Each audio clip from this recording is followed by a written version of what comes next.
Bismillahirrahmanirrahim. Assalamualaikum warahmatullahi wabarakatuh. Waalaikumsalam. Berjumpa lagi dengan Libel Podcast, disiarkan langsung dari studio Libel Podcast SMA Negeri 15 Kota Bandung. Dan seperti biasa, sahabat-sahabat sekalian, kita akan hadirkan tokoh-tokoh. Dan biasanya kalau di Libel Podcast, tokoh-tokohnya adalah dari guru-guru, siswa, dan para alumni yang berkaitan dengan dunia pendidikan.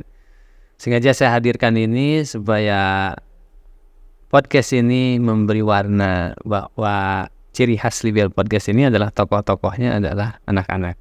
Dan kita sudah hadir Ketua DKM, Saudara Fadlan bisa Fadlan. Ya, Fadlan Lupa. Fadlan. Ini sering ketemu tapi karena saya tuh biasanya pelupa. Tapi insya Allah kalau sudah ngobrol kayak begini akan ingat terus ke Fadlan. Dan ini adalah Sebia sebagai Humas di DKM. Jadi peran DKM di SMA Negeri 15 Kota Bandung ini sangat vital karena dia memegang program yang sangat fundamental, yaitu programnya sedekah minimal 1.000. Gitu ya. Dan ini saya akan mengajak diskusi sambil dengan Fadlan. Dan sudah berjalan setahun dah sekarang program itu. Ya, kurang lebih setahun satu semester. Setahun satu semester. Nah, Fadlan, dari program sedekah itu ada kendala apa tuh selama melakukan program ini sehari 1.000? Kan sebetulnya program sedekah ini udah berhasil di SMA Negeri 15 itu ya. Program ini bisa sampai membangun masjid. Gitu ya, sampai 500 juta itu. Jadi program sedekah sehari 1.000 dari anak-anak. Nah ini karena masjidnya sudah selesai, kemarin itu kita diarahkan ke hal-hal yang berbau sosial ya. Ada bedah rumah, ada menyantuni anak yatim gitu dan sebagainya. Tapi dalam perjalanannya ternyata tidak mudah begitu ya. Nah, Adlan coba bisa dijelaskan ada kendala apa saja dalam program-program sedekah minimal 1.000 ini.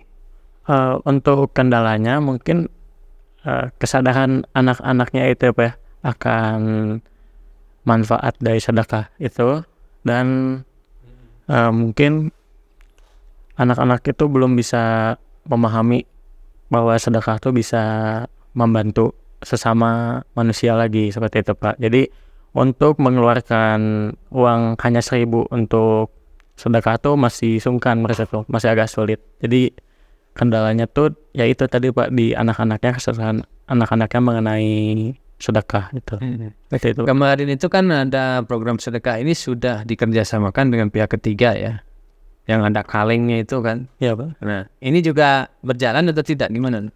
Untuk yang kaleng ini, yang kenceleng ya, kaleng ini tetap berjalan ya.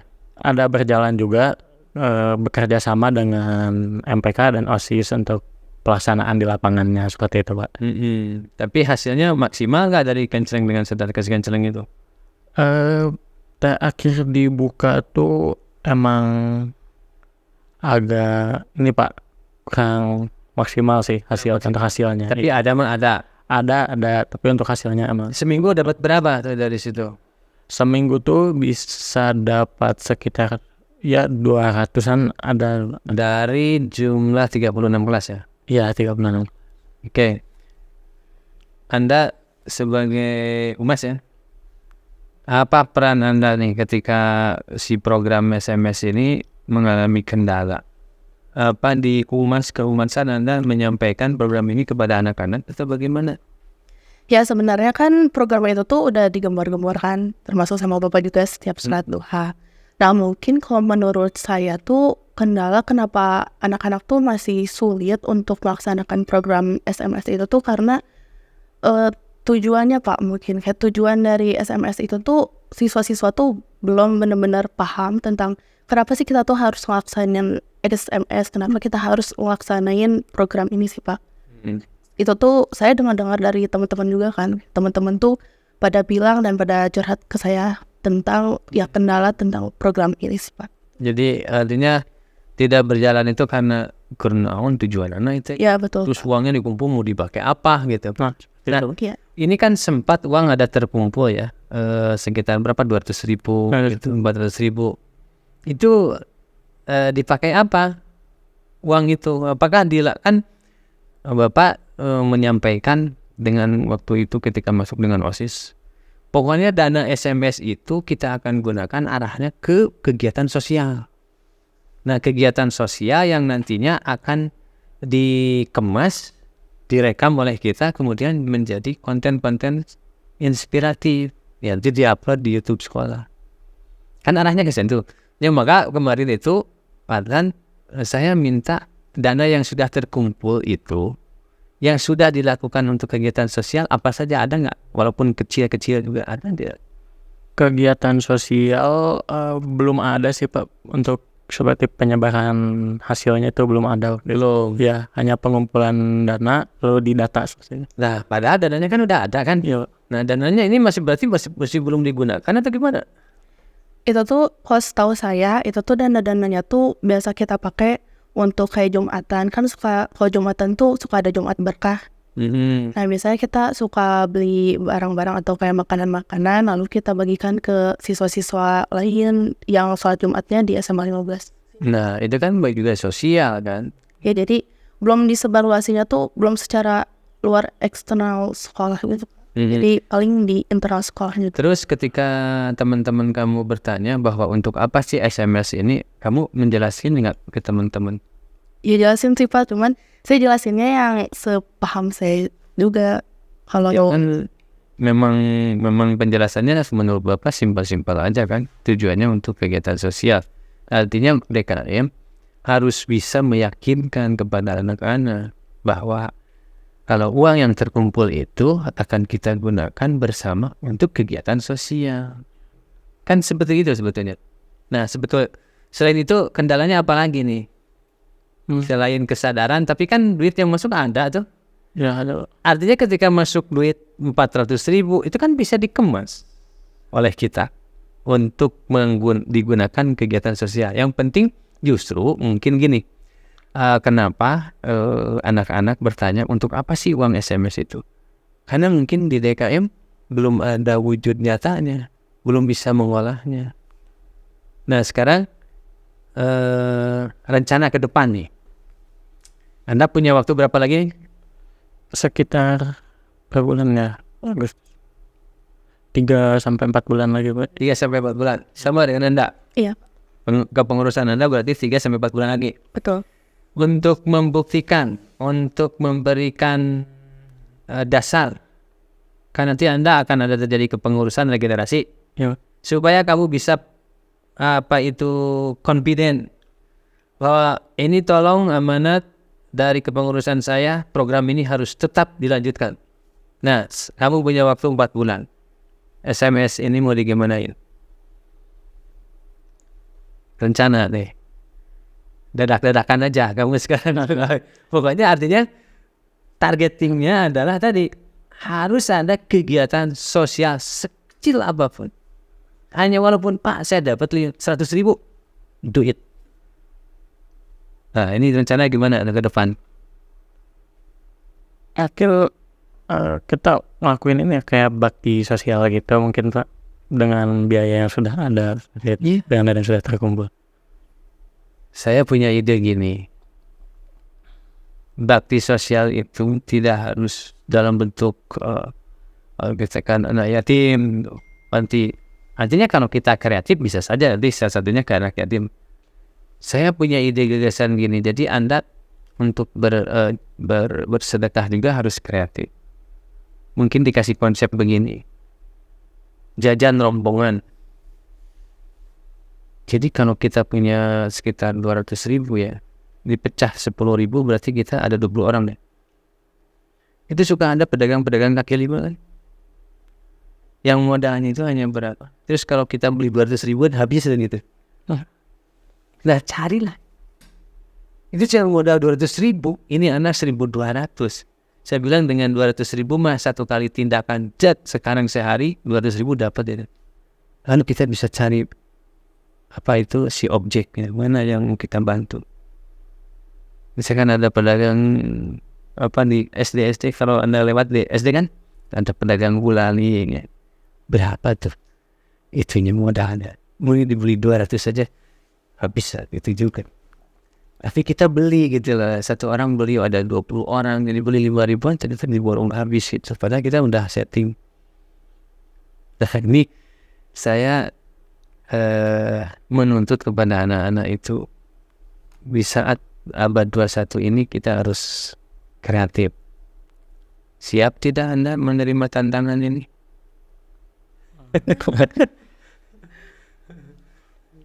Siap tidak Pak? 3 bulan, 4 bulan kamu ya ketika SMS itu dijalankan ini anak-anak baru kan ada? Ya nanti ada anak baru. Ada anak baru yang baru masuk kan? Ya anak. Nah program ini kan nanti Anda DKN akan menyampaikan program Anda kan mungkin? Ya seperti itu. Nah kesempatan bagi Anda selama 3 bulan Anda mau bikin kegiatan yang momentum apa sehingga terjadi pergeseran itu Anda yang sudah punya pijakan ini loh yang harus dijaga. Jadi ke depannya anak-anak yang menggantikan Anda itu akan lebih kreatif gitu loh. Siap kira-kira? Insya Allah Pak. Insya Allah siap. Sana. Jadi saya juga menantang Anda bukan berarti saya akan melepas. Teman-teman juga pasti akan bantu. Cuman tadi gini, saya tanya kepada Anda, penting nggak sedekah ini? Sedekah penting Pak. Menurut Anda? Penting Pak. Oke. Apa dasarnya menikah kamu mengatakan sedekah penting? Sedekah penting karena ya kita bisa membantu orang lain, kita juga bisa bisa mensucikan harta kita juga dengan bersedekah, dengan bisa menambah amal jariah kita juga seperti itu Pak. Oke. Menurut Anda? Menurut saya selain dari sisi agama mungkin dari sisi kemanusiaan sih Pak. Kan kita sebagai manusia juga kan makhluk sosial yang pasti mungkin di masa depan kita tuh bakal butuh bantuan orang lain. Mungkin sekarang kita kelebihan harta kita bantu dulu orang lain dan di masa depan mungkin bisa orang lain itu tuh malah bantu kita kalau kita lagi down. Oke. Saya tanya kepada Anda, kalau sedekah itu bantu orang atau bantu dirimu sendiri? Bisa membantu keduanya Pak. Membantu orang lain bisa, membantu kita sendiri pun bisa. Oke. Menurut kamu kalau kita sedekah ke orang itu bantu orang atau bantu diri kita sendiri? Tergantung. Sama sih Pak. Oke. Sekarang tentukan jawabannya. Bantu orang itu atau bantu kita sendiri? Pilih salah satu. Salah satu ya. Membantu orang lain so. Oke. Kamu? Membantu diri sendiri. Oke. Wah ini ada dua yang berbeda nih. Boleh jawabannya beda kan? Tapi saya ingin tahu argumennya apa ketika kamu itu bantu orang. Bantu orang lain. Ketika kita memiliki sesuatu yang lebih dari orang lain, sementara misalnya kita punya sesuatu tapi berlebihan seperti itu, nah dan ternyata di luar sana ada orang lain yang membutuhkan apa yang kita miliki, mereka tidak punya ya kita bisa berikan seperti sedekah kepada mereka dan dari sedekah itu kita bisa membantu mereka misalnya mereka membutuhkan seperti itu Pak. Jadi mereka butuh makan kita kasih makan. Iya. Berarti kita jelas bantu orang kan? Kita membantu orang. Kalau dia butuh barang kasih barang berarti jelas kita bantu orang. Iya kita membantu orang. Oke. Menurut kamu kenapa kamu berpendapat beda dengan Fadlan? Karena ke depan saya ngeliat ke depannya itu ya kalau misalnya kita bantu orang sekarang gitu ya dengan sedekah sekarang, saya berpositif tinggi kalau orang itu tuh kalau kita lagi susah bakal bantu saya gitu. Jadi kamu berharap orang yang dibantu itu ngebantu kita juga? Iya kurang lebih. Well, begitu ya. Oke. Saya punya jawabannya begini. Kalau Anda berpendapat bahwa sedekah itu bantu orang, oke. Memang realnya memang kita kalau ngasih duit atau ngasih makan orang itu bisa makan. Tapi ini benar juga pendapat kamu. Ketika kita bantu orang, satu saat orang itu punya kemampuan, dia juga akan bantu kita, betul? Iya betul, karena secara realistis juga sih Pak, kadang orang lain kayak gitu Pak ke kita. Oke, saya ngasih tahu nih teman-teman ilmunya. Jadi kalau kita menggunakan sudut pandang agama, berarti sumbernya kepada Al-Quran. Ya. Kamu kan DKM, kamu humas, Kamu kalau menyampaikan sesuatu atas dasar agama, sumbernya harus kepada agama, yaitu adalah Al-Quran. Saya sudah menyampaikan di dalam ceramah itu Al-Baqarah 261. Jadi jawabannya kalau kita mengacu kepada Al-Quran, bahwa ketika bersedekah itu kita sedang menolong diri kita sendiri. Itu kata Quran, bukan kata pemikiran apa yang kita lihat. Kalau tadi kamu masih mengatakan saya bantu orang, kamu masih ngelihat fisik. Ya kan, fisiknya ketika kamu gak punya HP, saya kasih HP. Berarti saya sedekah itu sedang membantu kamu secara fisik, betul. Terus kamu, iya Pak, nanti kalau orang yang dikasih sama saya, dia juga nanti kalau dia berkemampuan, masih fisik kan? Kamu masih menganggap apa yang kamu lakukan itu bersifat penglihatan fisik. Tapi kalau kembali kepada Al-Quran, bahwa apa yang kamu berikan itu kepada orang, maka Allah akan mengembalikan kepadamu 10-700 kali lipat. Berarti sebetulnya ketika kita sedekah itu sedang membantu diri kita sendiri, dan Allah yang akan melipat gandakannya. Nah, sekarang pertanyaannya, tertarik ya? Kalau kamu memberikan sesuatu kepada orang, lalu Allah melipat gandakannya, tertarik nggak? Tertarik sih Pak. Kamu tertarik nggak? Nah, Itu dia. Kamu harus menyampaikan itu kepada teman-teman kamu. Untuk apa sih sedekah? Kamu tertarik nggak sama ini? Ketika kamu mengeluarkan satu, Allah akan membalasnya 700 kali lipat. Dan kembali kepadamu, tidak akan dikurang satupun. Ini harus kita terus push kepada anak-anak, disampaikan. Kenapa? Karena ini Al-Quran, bukan kata-kata saya. Al-Baqarah 261 boleh dicek. Udah pernah lihat? belum Pak. Belum? Udah pernah? Pernah sih Pak. Pernah ya? Saya pernah ceramah kalau tidak salah. Rumusnya saya bilang apa? Ingat ya? Lupa, tapi kayak pernah dengar dan ya intinya kayak gitu. Dan kalau kita mau ngingat Al-Baqarah 261, saya kasih rumus yang simpel, yang kamu akan lupa. 1 min 1 sama dengan berapa? 700. Kalau nggak percaya, kalian cek di Al-Baqarah 261. 1 min 1 sama dengan 700. Dan itu matematika dari siapa? Ya nggak tahu sih kan, baca di Quran kok. Ya. Jadi inilah yang membuat program sedekah sehari 1000 itu rumusnya adalah 1 min 1 sama 700 dari Al-Baqarah 261. Oke, Fadlan, ini rumus, jangan dihafal supaya nggak lupa digimanain. Dilaksanakan. Praktekin ketika 700. Boleh nggak berhitung begitu sedekah? Gak boleh ya Ustaz. Gak boleh ya. Nggak boleh. Menurut kamu boleh nggak? Boleh sih Pak, kalau misalnya dalam pemahaman agama sih harusnya boleh. Selama itu pengembalian datang dari Allah dan dijanjikan oleh Allah, boleh saja. Ya nggak boleh tuh begini, Fadlan, ini saya kasih 1000 ya, kamu harus kembali 700 ya sama saya. Nggak boleh itu.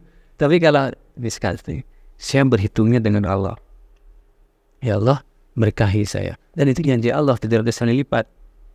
Maka ini adalah pola pikir, mindset ketika kita menjadi orang yang suka bersedekah. Maka di situ mindsetnya adalah Al-Baqarah 261 itu. Dan Anda mau sukses gak? Mau Pak. Anda mau? Kalau Anda mau, begitu sedekah satu itu sudah dijanjikan kesuksesan oleh Allah itu 700 kali lipat. Dan yang tidak sedekah Anda dijanjikan. Itu cara berpikirnya. Walaupun sedekah itu bukan uang ya, bukan uang saja. Sedekah itu boleh dengan tangan, dengan kaki, dengan ucapan, dengan tindakan. Podcast ini saja kalau ada orang yang terinspirasi bisa jadi sedekah. Tetapi yang dicintai orang ini sekarang apa? Suka berebut gitu. Materi. Selain salah satu materi itu ada apa tadi? Money. Materi. Uang itu kadang-kadang orang pelit banget sama uang itu kan. Nah, justru kata Allah, kalau itulah yang kamu sangat cintai itu, kamu harus berani mengeluarkan. Maka itulah pahala besar. Gitu. Jadi melatih sedekah sehari itu sebetulnya untuk mengantarkan kamu supaya sukses. mengantarkan kamu kepada cita-cita itu.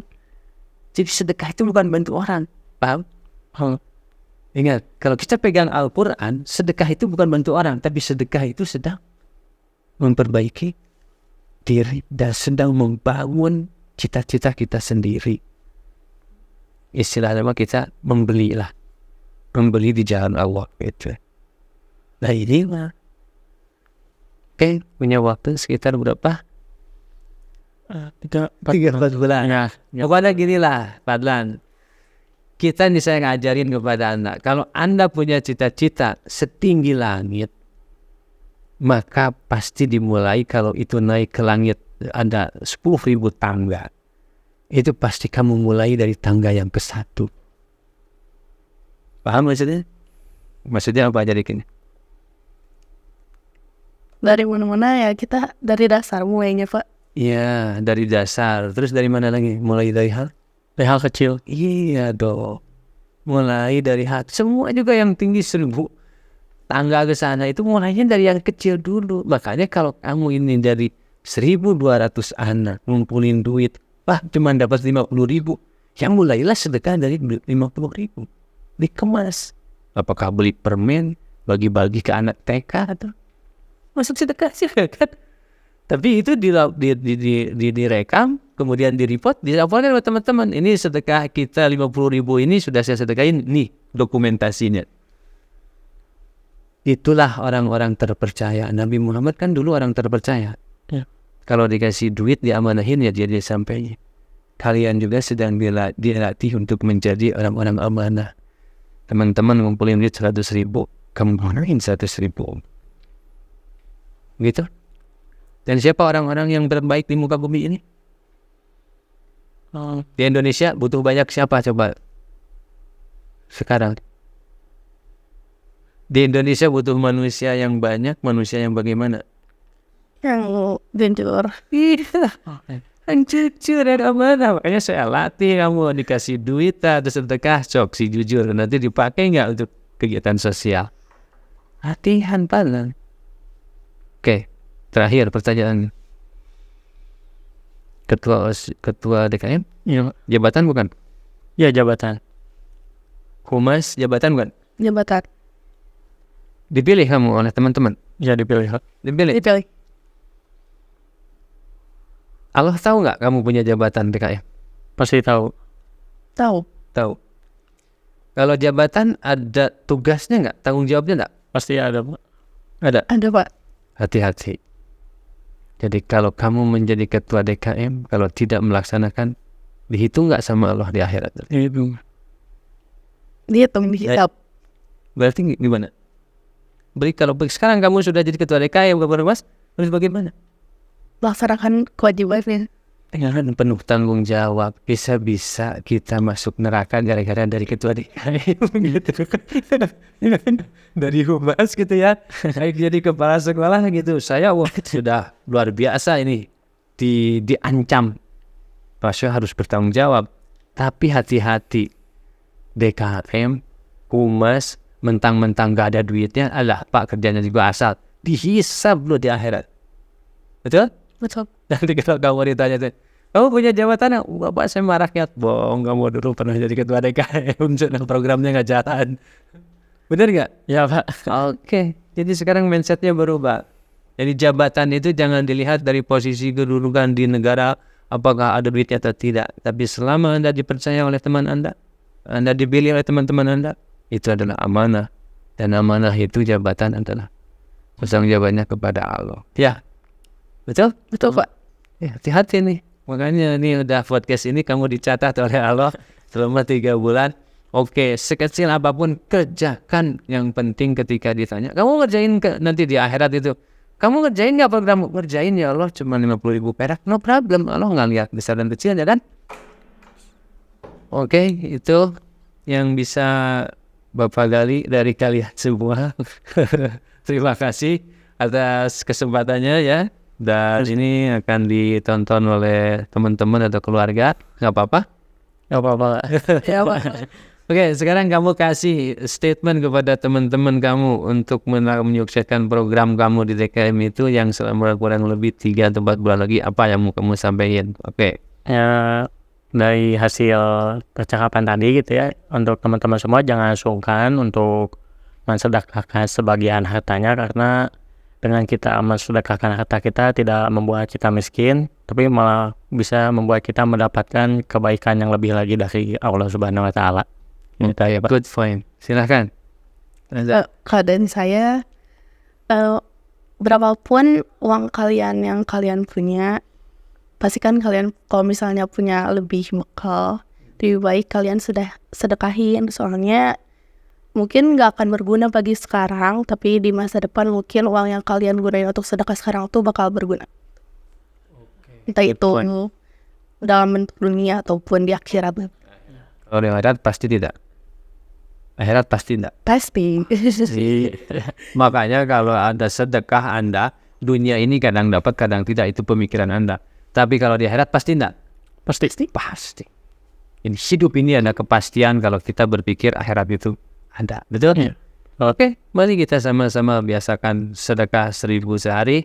Dan ingat, poin yang paling penting yang harus kita pahami bagi siapa saja yang menonton podcast ini, bahwa ketika kita bersedekah, kita bukan sedang menolong orang lain, tetapi hakikatnya kita sedang menolong diri kita sendiri untuk selamat hidup di dunia dan di akhirat.